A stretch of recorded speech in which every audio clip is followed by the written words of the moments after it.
Dans Abobo, Kofi entre dans une maison rouge couverte de symboles. Le marabout ne négocie pas. Tu veux l'argent? Alors ta femme souffrira. Plus elle tombe, plus tu montes. Kofi accepte. 2 jours plus tard, dans leur cuisine à Yopougon, il verse une poudre noire dans la marmite. Aya mange. Elle sourit.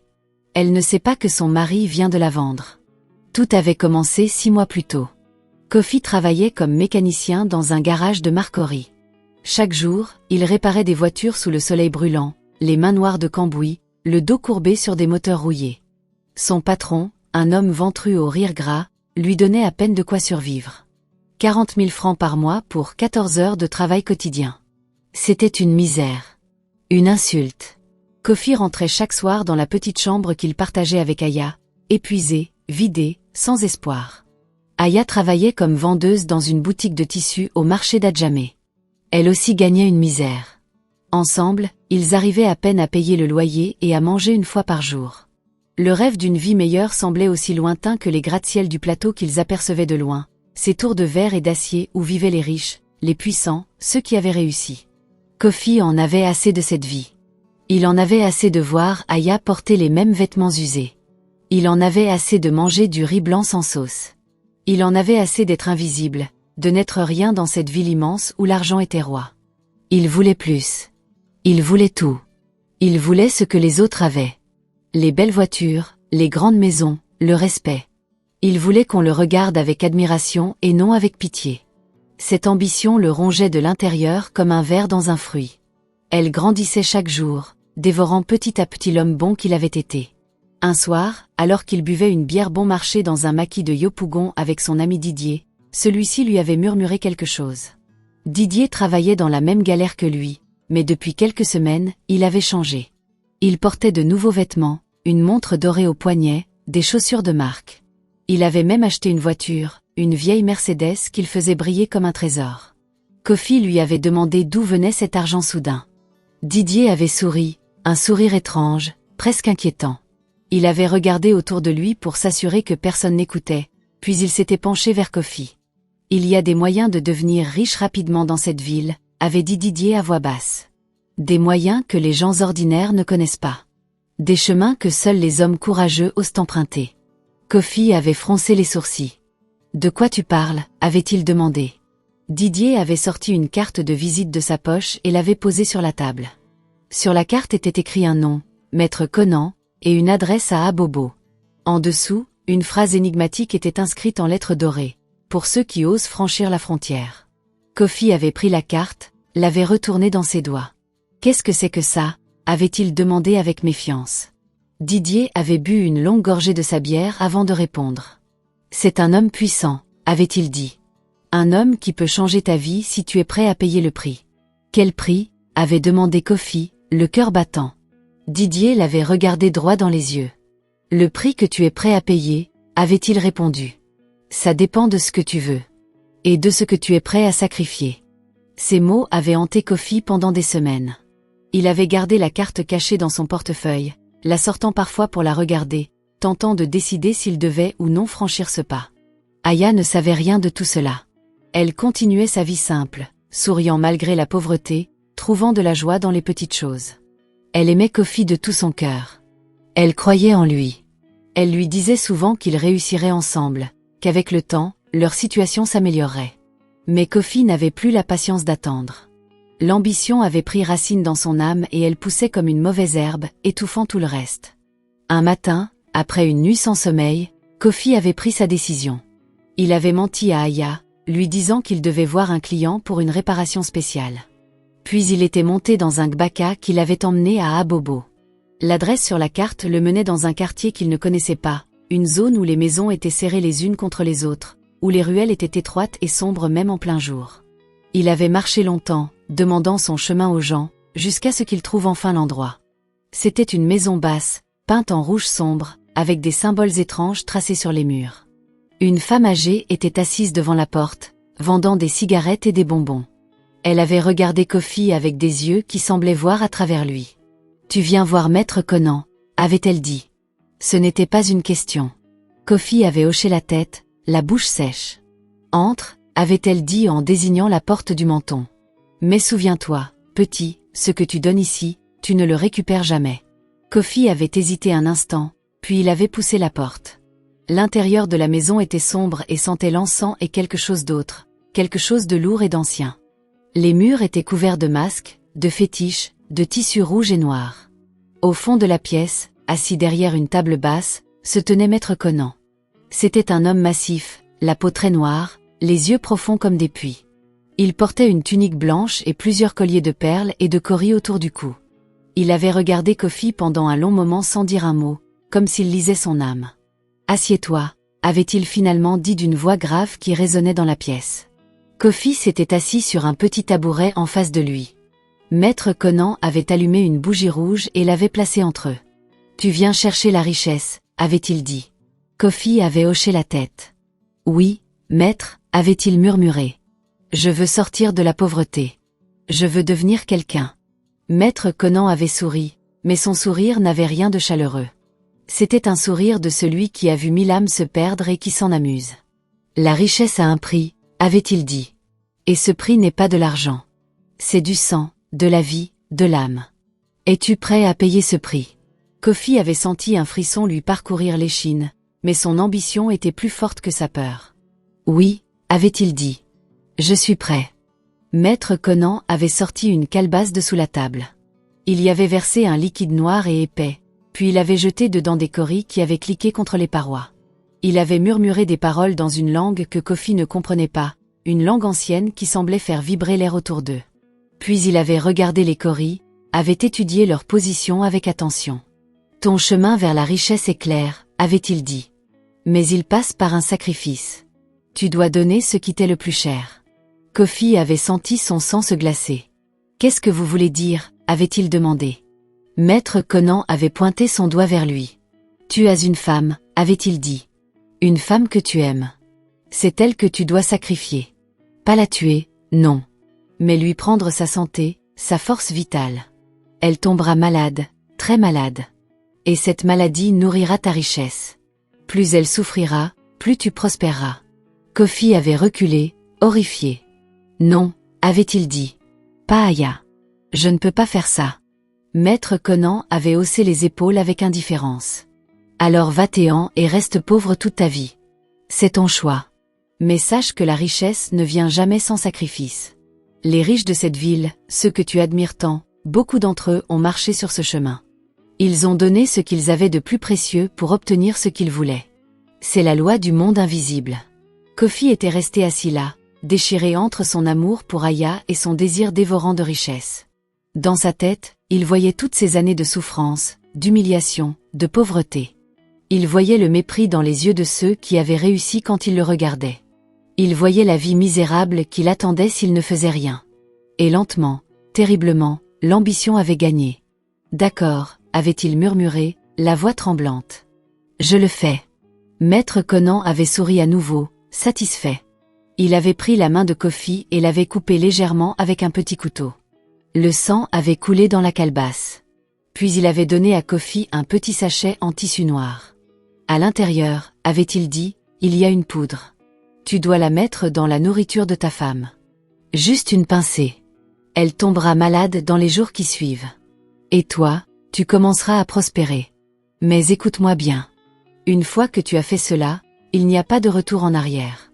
Le pacte est scellé. Si elle meurt, ta richesse mourra avec elle. Si elle guérit par un moyen spirituel plus fort, le malheur se retournera contre toi. C'est l'équilibre. Kofi avait pris le sachet avec des mains tremblantes. Il était sorti de la maison comme dans un brouillard, les paroles de Maître Conan résonnant dans sa tête. Pendant 3 jours, il avait gardé le sachet caché, luttant avec sa conscience. Mais chaque fois qu'il voyait Aya sourire malgré leur pauvreté, chaque fois qu'il la voyait manger leur maigre repas avec gratitude, quelque chose en lui se tordait. Pourquoi était-elle si contente de si peu? Pourquoi n'avait-elle pas d'ambition comme lui? Cette pensée, aussi injuste soit-elle, avait commencé à empoisonner son amour pour elle. Le 4e jour, alors qu'Aya préparait le dîner, Kofi avait versé une pincée de la poudre noire dans la marmite quand elle avait eu le dos tourné. Son cœur battait si fort qu'il pensait qu'elle allait l'entendre, mais elle n'avait rien remarqué. Ils avaient mangé ensemble ce soir-là, et Kofi avait à peine pu avaler sa nourriture, la culpabilité lui serrant la gorge. 2 jours plus tard, Aya avait commencé à se sentir mal. Elle avait des maux de tête terribles, des nausées, une fatigue qui ne la quittait pas. Au début, elle pensait que c'était le paludisme ou une simple grippe. Mais les médicaments qu'elle prenait ne faisaient aucun effet.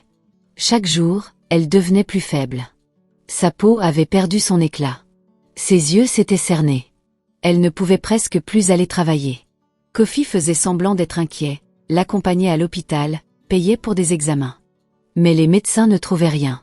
Ils disaient que tous ces tests étaient normaux, qu'il n'y avait aucune raison médicale pour qu'elle soit si malade. C'était un mystère. Pendant ce temps, la vie de Kofi changeait de façon spectaculaire. Une semaine après qu'Aya soit tombée malade, son patron au garage avait eu un accident et était mort sur le coup. Le fils du patron, qui vivait en France, avait décidé de vendre le garage rapidement. Un homme riche était venu visiter, mais au dernier moment, il s'était désisté. Par un coup de chance incroyable, un client que Kofi avait bien servi lui avait prêté l'argent pour acheter le garage à un prix dérisoire. Kofi était devenu propriétaire du garage. Les affaires avaient ensuite explosé. Des clients venaient de partout. L'argent rentrait comme jamais. En 2 mois, Kofi avait remboursé son prêt et avait même ouvert un deuxième garage dans un autre quartier. Il avait déménagé de leur petite chambre vers un appartement luxueux à Cocody. Il avait acheté une belle voiture, des vêtements chers, tout ce dont il avait toujours rêvé. Mais Aya ne profitait de rien de tout cela. Elle était de plus en plus malade, clouée au lit la plupart du temps. Kofi avait engagé une aide ménagère pour s'occuper d'elle pendant qu'il était à ses garages. Il lui disait qu'il travaillait dur pour payer les soins médicaux, mais en réalité, il savait que rien ne pourrait la guérir. Pas tant que le pacte tenait.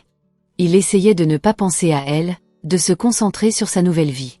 Mais parfois, la nuit, quand il la regardait dormir, si frêle et si pâle, la culpabilité le rongeait. Il se disait qu'elle comprendrait peut-être un jour. Que leur richesse justifiait son sacrifice. Mais au fond de lui, il savait qu'il avait commis l'impardonnable. Les mois passaient. Kofi devenait de plus en plus riche. Il avait maintenant 5 garages dans différents quartiers d'Abidjan. Il avait acheté une grande maison à Riviera avec piscine et gardien. Il avait des employés, du respect, du pouvoir. Les gens l'appelaient Monsieur Kofi avec déférence. Il était invité à des événements importants, côtoyait des hommes d'affaires et des politiciens. Il avait tout ce qu'il voulait. Sauf qu'Aya continuait de dépérir. Elle était devenue une ombre, si maigre qu'on voyait ses os à travers sa peau. Elle ne quittait presque plus le lit. Les médecins avaient abandonné, disant qu'ils ne comprenaient pas sa maladie. Certains avaient même suggéré que c'était peut-être quelque chose de spirituel.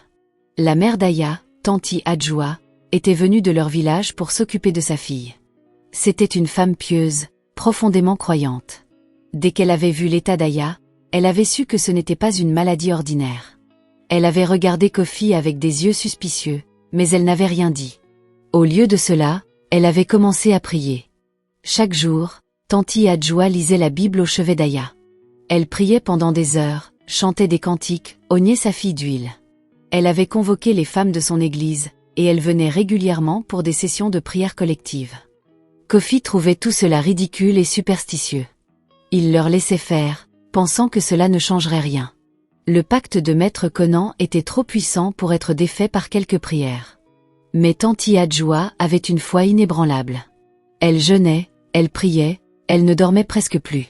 Elle disait à Aya que Dieu était plus fort que toute force obscure, que rien ne pouvait résister au nom de Jésus.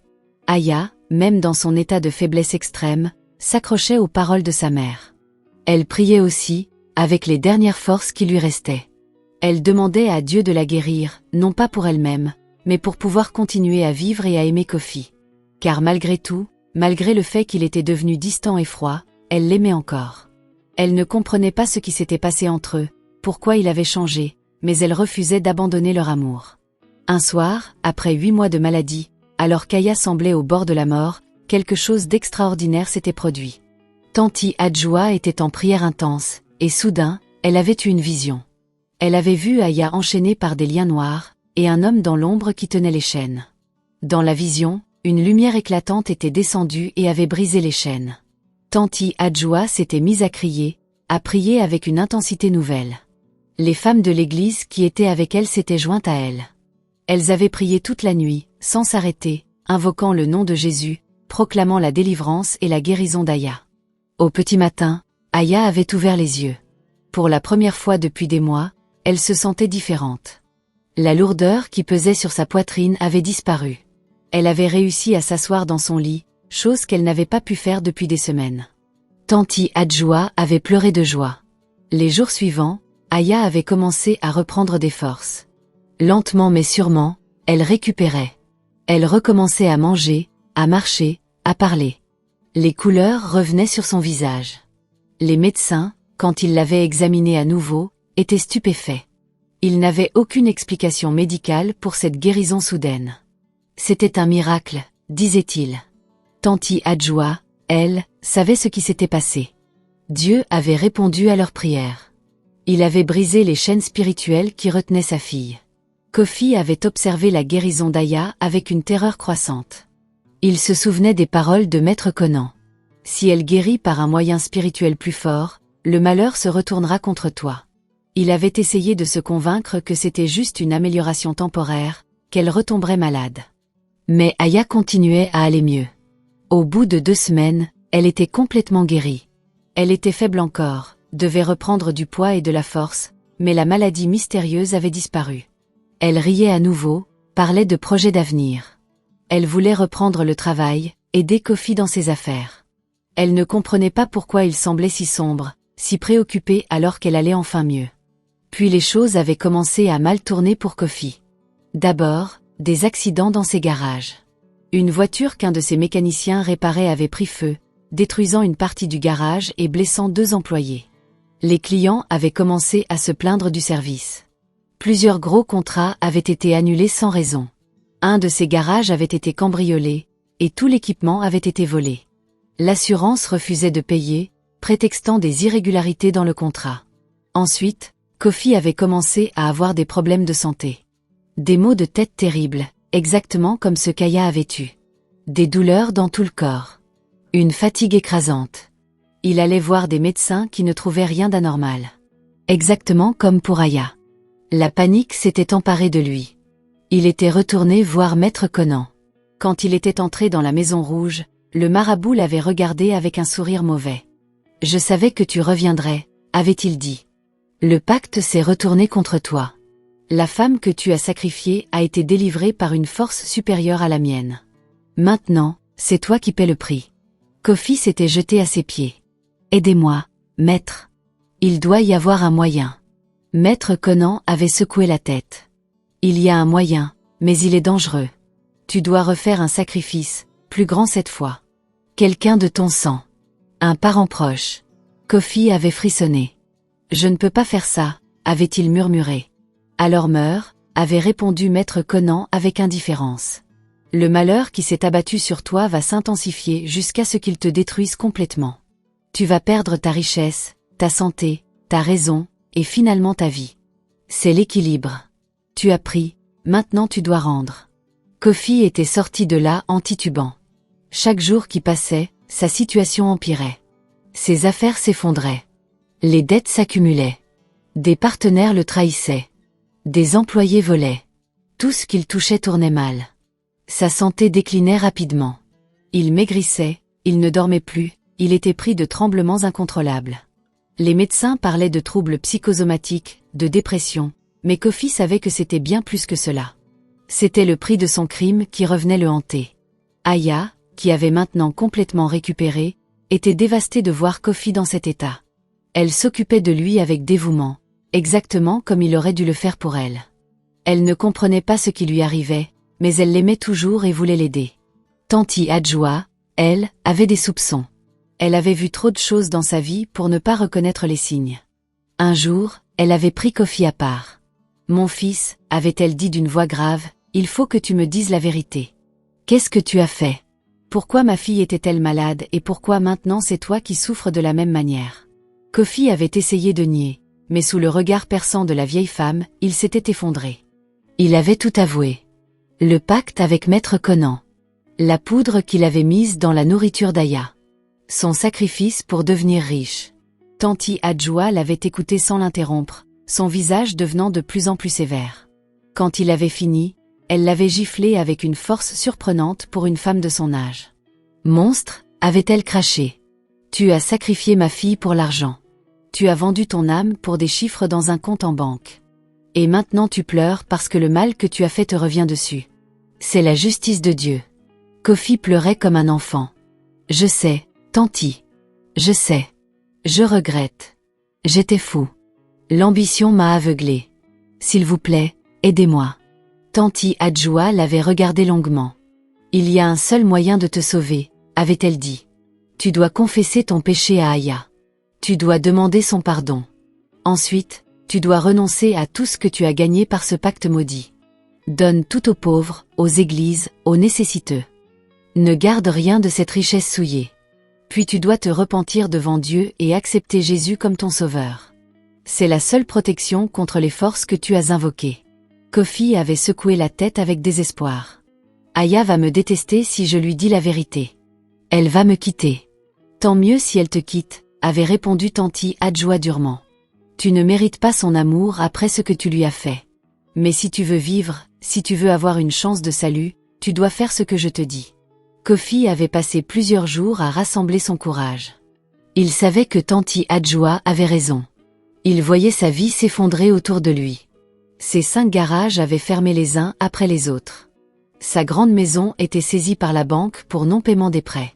Sa voiture de luxe avait été vendue pour rembourser des dettes. Il se retrouvait presque aussi pauvre qu'au début, mais cette fois avec une maladie qui le rongeait de l'intérieur. Un soir, alors qu'Aya lui donnait à manger parce qu'il était trop faible pour le faire lui-même, Kofi avait commencé à pleurer. Aya avait posé le bol et l'avait pris dans ses bras. « Qu'est-ce qui se passe, mon amour ?» avait-elle demandé avec tendresse. « Pourquoi pleures-tu » Kofi avait pris une grande inspiration et avait commencé à parler. Il lui avait tout raconté. Son ambition dévorante. Sa rencontre avec Maître Conan. Le pacte qu'il avait fait. La poudre qu'il avait mise dans sa nourriture pour la rendre malade. Comment sa richesse avait été bâtie sur sa souffrance à elle. Comment maintenant que Dieu l'avait guéri, le malheur s'était retourné contre lui. Il avait parlé pendant 1 heure, vidant son âme de tous ses secrets, de toute sa culpabilité. Quand il avait fini, le silence était tombé dans la pièce. Aya s'était écartée de lui. Son visage était un masque de choc et de douleur. « Tu as fait ça » avait-elle murmuré. « Tu m'as empoisonné. Tu m'as condamné à souffrir pour devenir riche. » Kofi s'était jeté à genoux devant elle. « Pardonne-moi, Aya. Pardonne-moi. J'étais fou. L'ambition m'a rendu fou. Je t'aime. Je t'ai toujours aimé. S'il te plaît, pardonne-moi. » Aya l'avait regardé avec des yeux remplis de larmes. « Comment peux-tu dire que tu m'aimes après ce que tu as fait?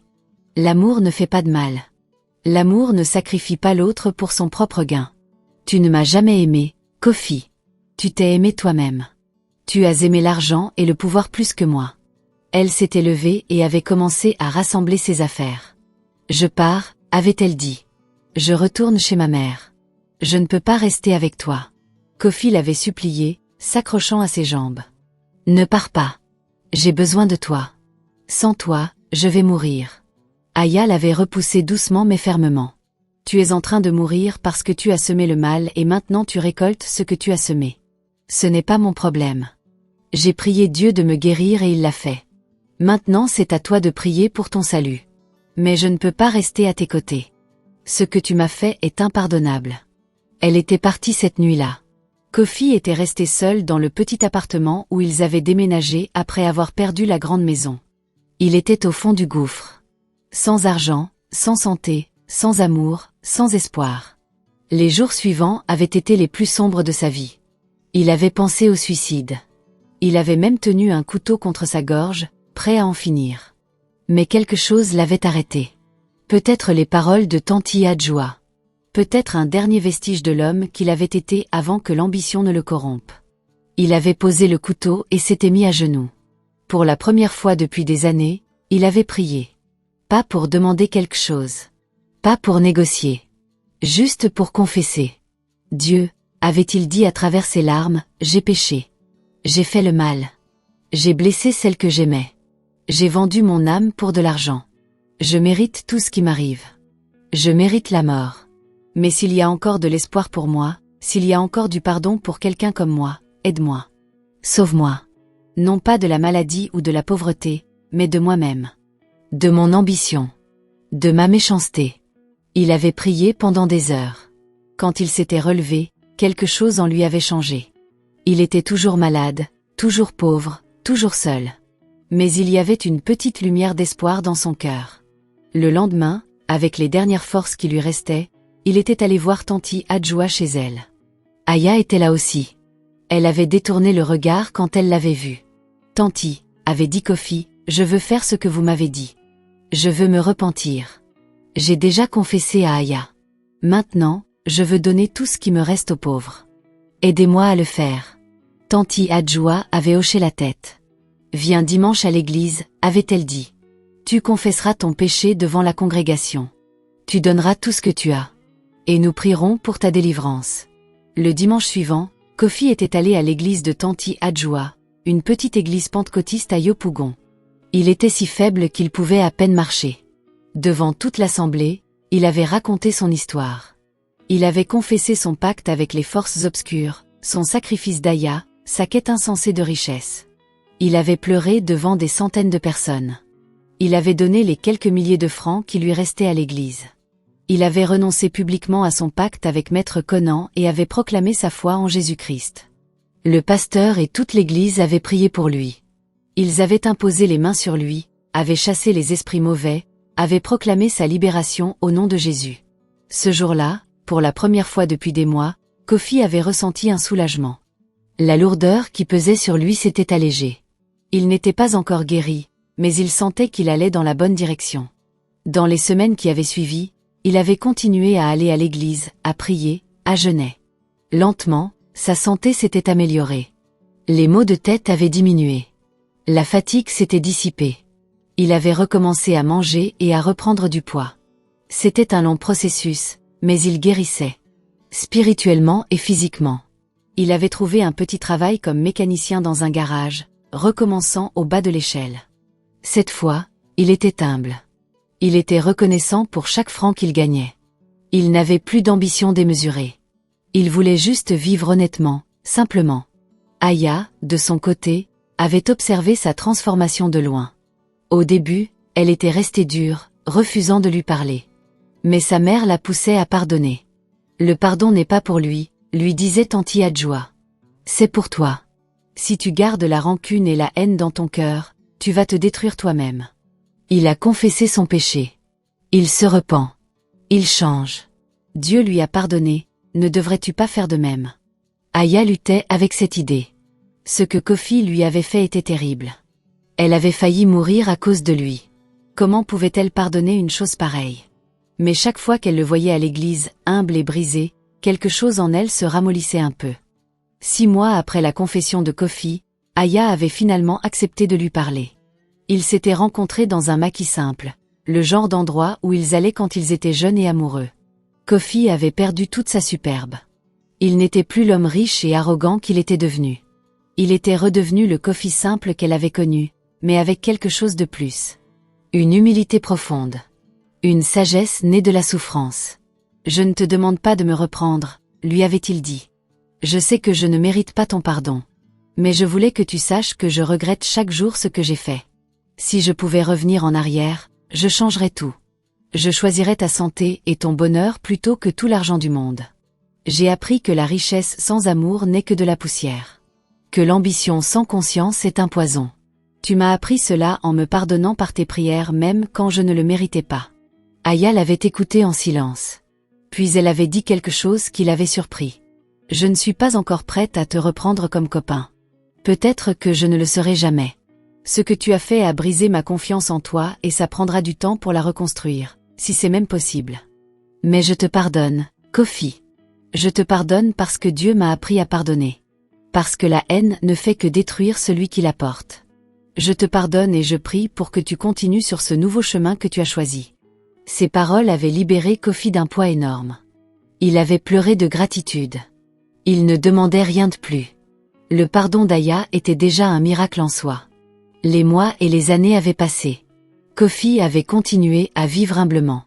Il travaillait dur, mais sans cette ambition folle qu'il avait possédée avant. Il allait à l'église fidèlement, servait dans la communauté, aidait les jeunes à éviter les pièges dans lesquels il était tombé.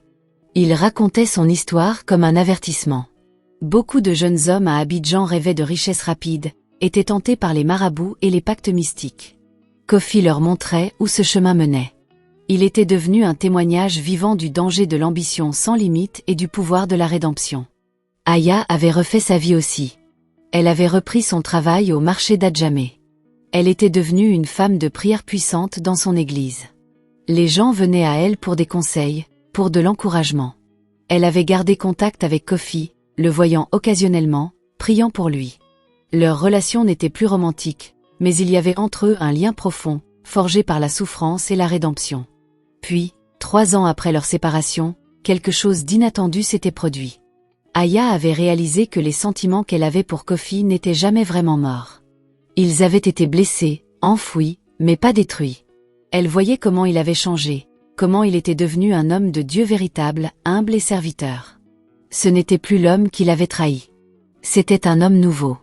Un dimanche après le culte, elle était allée le voir. « Kofi », lui avait-elle dit, « je crois que Dieu m'a parlé.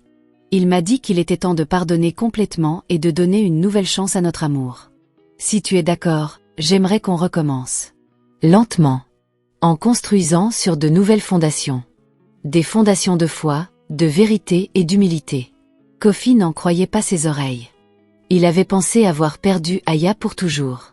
C'était plus qu'il n'osait espérer. « Oui », avait-il dit, la voix tremblante d'émotion. « Oui, je veux essayer. Je te promets que je passerai le reste de ma vie à te prouver que tu peux me faire confiance à nouveau. » Ils avaient recommencé à se fréquenter. Lentement, comme Aya l'avait dit. Ils allaient à l'église ensemble, priaient ensemble, parlaient de leurs rêves et de leurs peurs. Cette fois, leur relation était différente. Elle était fondée sur Dieu plutôt que sur l'argent ou l'ambition. Elle était plus profonde, plus vraie. 1 an plus tard, ils s'étaient mariés dans la petite église pentecôtiste où Kofi avait confessé ses péchés. C'était un mariage simple, sans grand luxe, mais rempli de joie et d'amour véritable. Tanti Adjoa pleurait de bonheur en voyant sa fille épouser l'homme qui l'avait trahi mais qui s'était repenti et transformé. C'était un témoignage vivant que Dieu pouvait restaurer ce qui semblait irrémédiablement brisé. Kofi et Aya avaient commencé leur nouvelle vie ensemble. Ils vivaient modestement dans un petit appartement à Yopougon, le même quartier où leur histoire avait commencé. Kofi avait travaillé dur et avait économisé pour ouvrir son propre petit garage. Mais cette fois, il l'avait fait honnêtement, sans pacte maudit. Les affaires allaient bien, pas spectaculairement, mais suffisamment pour vivre confortablement. Ils avaient eu 2 enfants, un garçon et une fille, qu'ils élevaient dans la foi. Kofi racontait souvent son histoire à ses enfants quand ils étaient assez grands pour comprendre. Il voulait qu'ils sachent d'où ils venaient, les erreurs qu'il avait faites, et comment Dieu l'avait sauvé. Il voulait qu'ils apprennent que l'ambition sans conscience mène à la destruction, que la richesse obtenue par des moyens malhonnêtes ou mystiques ne dure jamais, et que le véritable trésor dans la vie n'est pas l'argent mais l'amour, la famille, la foi et l'intégrité. Ses enfants grandissaient en entendant cette histoire, et elle les marquait profondément. Ils voyaient comment leur père aimait leur mère avec un amour qui avait été testé par le feu et en était sorti plus fort. À Abidjan, l'histoire de Kofi et Aya était devenue une légende dans certains cercles chrétiens. Les pasteurs l'invitaient pour témoigner dans leurs églises. Il parlait aux jeunes hommes tentés par la richesse rapide, aux couples en difficulté, à ceux qui avaient fait des erreurs terribles et pensaient qu'il n'y avait pas de retour possible. Son message était simple mais puissant. Il n'est jamais trop tard pour se repentir. Dieu peut restaurer ce que nous avons détruit. Mais le prix du péché est toujours élevé, et il vaut mieux obéir à Dieu dès le départ plutôt que d'apprendre cette leçon de la manière difficile. L'ambition n'est pas mauvaise en soi, disait-il, mais elle doit être équilibrée par l'amour, l'éthique et la foi. Sinon, elle devient un démon qui vous dévore de l'intérieur. Quant à Maître Conan, personne ne savait vraiment ce qui lui était arrivé. Certains disaient que sa maison rouge avait brûlé une nuit sans raison apparente. D'autres disaient qu'il était devenu fou et errait dans les rues d'Abobo, parlant tout seul. D'autres encore prétendaient qu'il avait simplement disparu, peut-être fui vers un autre pays où il continuait ses pratiques obscures. Kofi n'était jamais retourné le voir. Il n'avait aucun désir de replonger dans ce monde de ténèbres. Il avait fermé cette porte pour toujours et s'était tourné vers la lumière. Les années continuaient à passer. Kofi vieillissait, ses cheveux grisonnaient, mais il était en paix. Il avait une bonne santé, une famille aimante, une petite entreprise honnête, et surtout, il avait la paix intérieure qui vient de vivre en accord avec ses valeurs et sa foi.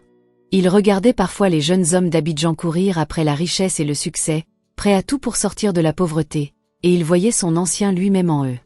Il essayait de les avertir quand il le pouvait. Mais il savait aussi que certaines leçons ne peuvent être apprises qu'en les vivant. Tout ce qu'il pouvait faire était partager son histoire et espérer que quelques-uns écouteraient et éviteraient les pièges dans lesquels il était tombé. Aya, de son côté, était devenue une femme respectée dans sa communauté. Elle dirigeait un groupe de prières de femmes qui soutenaient d'autres femmes en difficulté. Elle racontait aussi son histoire, comment elle avait été trahie, comment elle avait failli mourir, mais comment la prière l'avait sauvée. Elle encourageait les femmes à ne jamais perdre espoir, à prier sans cesse, à croire que Dieu pouvait faire l'impossible. Sa vie était un témoignage de la puissance de la prière et du pardon. Ensemble, Kofi et Aya formaient un couple inhabituel mais puissant. Ils étaient la preuve vivante que même les trahisons les plus profondes peuvent être guéries, que même les péchés les plus graves peuvent être pardonnés, et que Dieu peut transformer une histoire de ténèbres en une histoire de lumière. Leur mariage n'était pas parfait. Il y avait des jours difficiles, des moments où les vieilles blessures se rappelaient à eux. Mais ils avaient appris à affronter ces moments ensemble, avec prière, communication et amour. Ils ne prenaient jamais leur relation pour acquise. Ils savaient trop bien combien il est facile de tout perdre quand on met les mauvaises priorités en premier.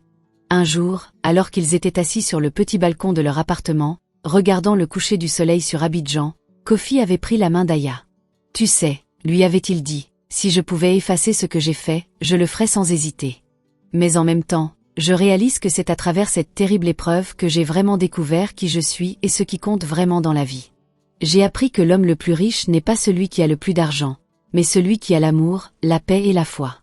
Et dans ce sens, je suis l'homme le plus riche d'Abidjan. » Aya avait souri et avait posé sa tête sur son épaule. « Nous avons tous les deux appris des leçons importantes, » avait-elle dit. « J'ai appris la puissance de la prière et du pardon.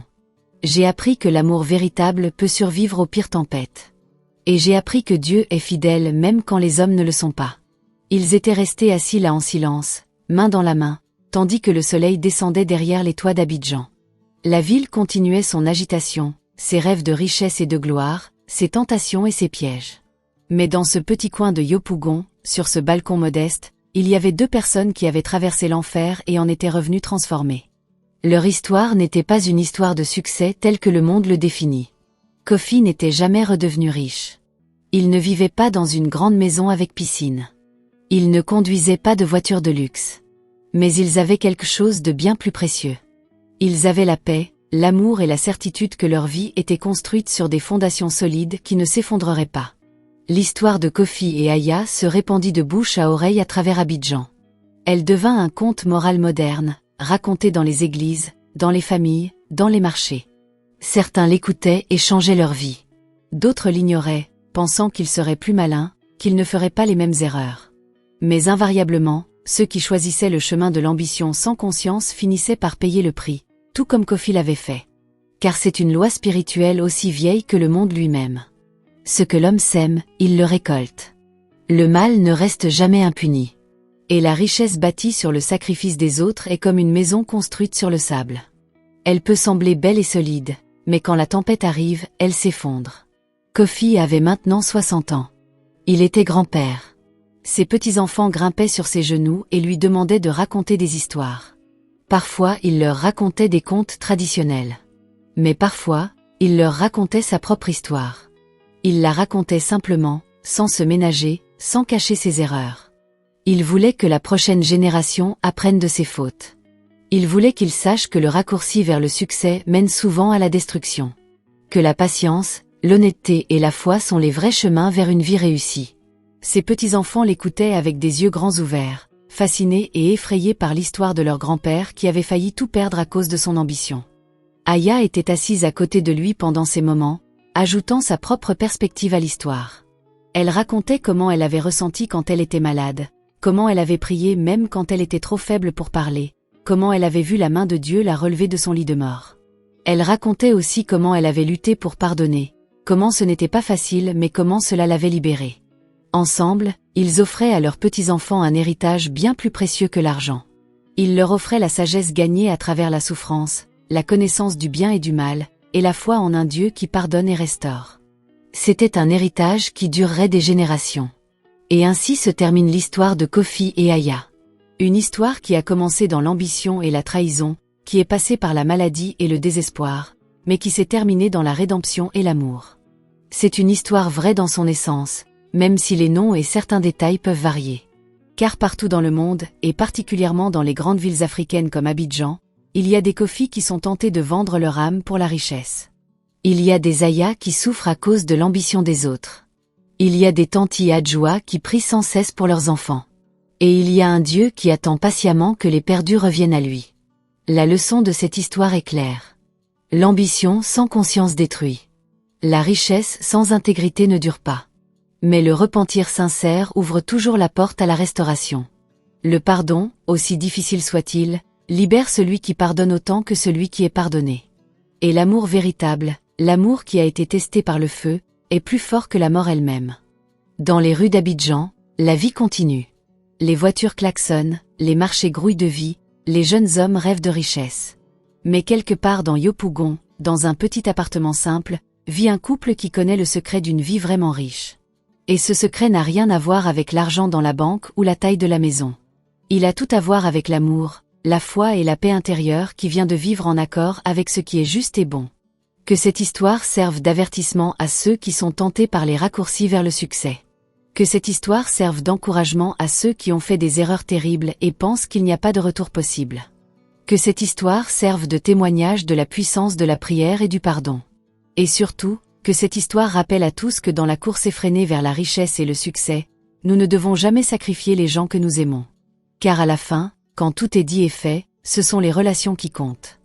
Ce sont les gens que nous avons aimés et qui nous ont aimés en retour qui donnent du sens à notre vie. Le reste n'est que vanité.